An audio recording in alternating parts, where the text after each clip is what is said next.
think that's at the core of what is so attractive about minimalism. We think people who practice minimalism are just so badass and so self-disciplined because we feel weak and we need somebody to lead us forward. So Cobra crew, no worries, I'm here and I'm gonna share with you guys my hey there, my handsome, my pretty little Cobras, and welcome back to the Cobras Nest. For those who are new, my name is Mignon Cobra and I make minimalism videos. So today's minimalism video is going to be my top favorite minimalism ideologies that have really helped me a lot in these previous years. I'm not an extreme minimalist anymore, and I will admit though that some of these tips are in the realm of extreme minimalism, but I just think they're so great. I'm gonna tell you guys anyway because I'm sure y'all are here for the discipline. So without further ado, let's just get into the video. Let's get it, let's go. Woo. Having a bit more discipline in your life, being more cognitive of things and the pleasures that you sell yourself to, mindlessly consuming, and just working on more self-improvement. Discipline will set you free.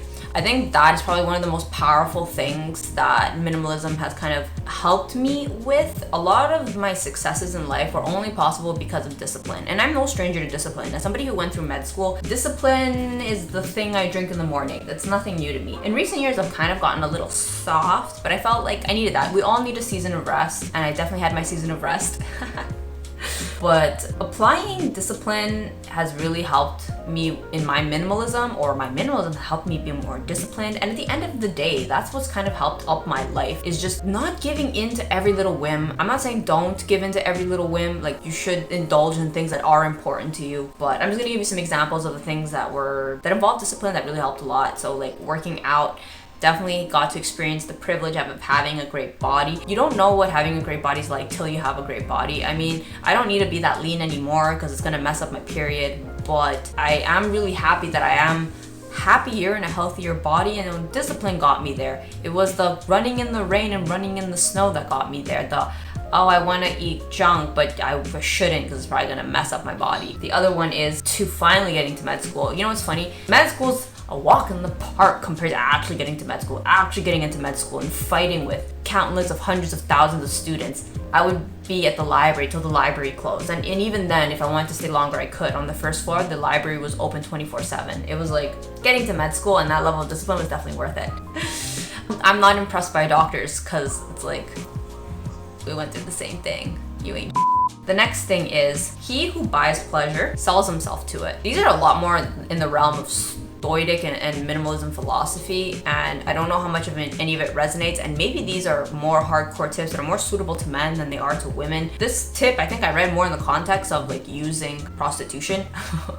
But I really do think that it still holds. I think there's a lot of pleasures that women indulge ourselves in, whether it be like, I treat myself to this nice purse and like this extra makeup, and there's a lot of things that we don't need, and sometimes I have a bone to pick with that. I think it's really annoying that in the female minimalism community, we're not allowed to have these beautiful indulgences. I don't give a shit.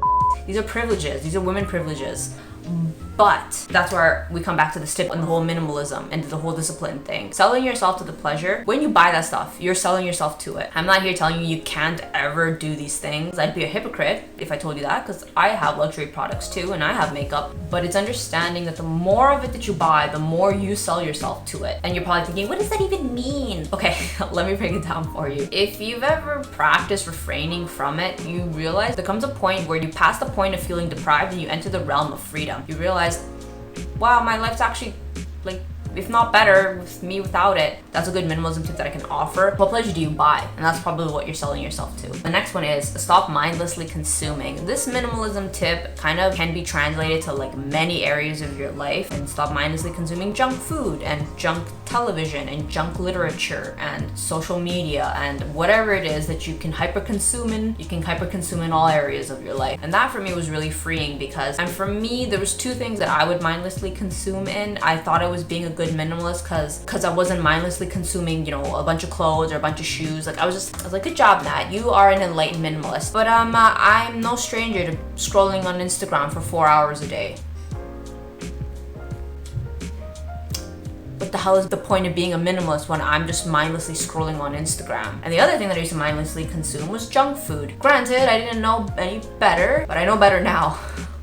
But I was no stranger to eating cookies and chocolate, and I guess in some ways my metabolism wasn't that bad. I never got like morbidly obese or anything like that, so I still could get away with eating all of that stuff, and I did work out. But still, I would definitely mindlessly consume. I felt it was really exciting to eat, you know, yummy food while I watched TV. I've also binge watched shows because that episode was great. Let's watch another one. And then another one. I remember I binge watched The Office around the time where I was struggling to get work. Mindless. I was better off just going to the library and reading a book. The next thing is reject degeneracy, embrace self-improvement. I think this is a really good minimalism stoic tip because what is degeneracy? That's a term I've seen the younger gen throw around. That term to me seems very like, that's something that pirates do. only pirates are degenerates. And that's why I think this is an interesting male tip, maybe not so much a female tip. But don't worry, ladies, there's plenty of degenerate that we do. So this tip, in the context that I first heard of it, was to reject masturbation or no fapping, watch less porn, and stop tail chasing on Instagram or like sliding into ladies' DMs. And you're probably thinking, well, I'm a lady, I don't do any of that. I'm all good. If you go on TikTok and you're watching those same like shaking videos, ladies, that's part of degeneracy too. Men look at women in bikinis, but if we're looking at them too, because I have them on my Instagram, and we're looking at them as inspo, that's the same realm of degeneracy, except where they're feeling lust, we're feeling comparison and jealousy. My advice is use minimalism to self-improve. Instead of thinking, why does she have this and why does she have that? Why don't we just elevate ourselves? So that you can be what you want in another person. Isn't that the beautiful thing about jealousy? Is that's life telling, or you telling yourself, that's what I want out of life. And I say these things because those are my issues. That was my form of degeneracy. I don't know why I didn't think there was anything wrong with it. Like, I was perfectly fine scrolling on Instagram being jealous of women, whether it be their follower count or their life fulfillment or their body or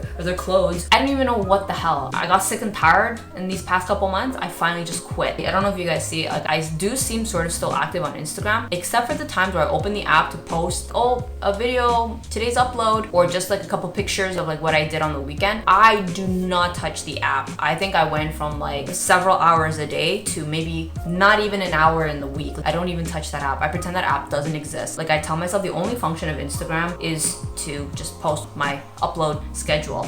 Why? Because I've been using minimalism recently to kind of self-improve. So what have I started self-improving on? Well, I stopped buying so much goddamn makeup. That was not helping me. If I'm gonna be completely honest, was not helping me at all. Instead, now what I do is I eat better and I work out. I know a lot of you might be like, you're relapsing that. No, I'm not relapsing, okay? You guys don't know what a relapse is like. Ladies who have the ED, you know what a relapse is like. Going for a 20-minute run is not a relapse. I'll tell you what a relapse is. An hour run 3 times a day. That's relapsing. All I'm doing now is just self-improving. I'm a little bit healthier. I eat a little bit better. Like, during my recovery, I was eating so much junk because that's what everybody does. That's so mediocre. I don't know why we think that eating junk food means that means being a normal person. It's gonna be the dumbest lie that I believed. When I recovered, I thought to be normal meant to eat junk food. Junk food has definitely wrecked my face. I don't know how y'all do it. I don't eat junk food anymore, and I don't care if people tell me that means that I have an ED. Because I want to have clear skin. I'll take it. It's fine with me. I think that I'll just quickly recap it. Applying minimalism to these things, I think is going to be very, very helpful. I don't think that minimalism is all just about, declutter and the minimalism aesthetic. I really do think that there's a lot more meaning to minimalism. I think the whole point of minimalism was to self-improve in the first place. You can have little pleasures in life, but I think that modern day society right now has mindless pleasure consuming at the forefront, hence hyperconsumption, that there's just like no room in our lives for self-improvement. And if you self-improve, You're being toxic. just shut up.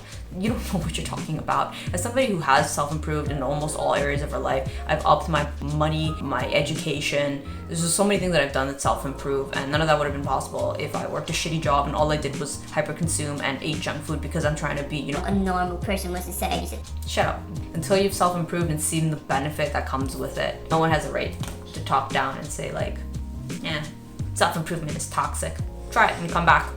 Let me know how it went. So if you enjoyed this video, give it a thumbs up, a like, and a subscribe, and I'll see you guys in the next one. Thanks for watching. Bye.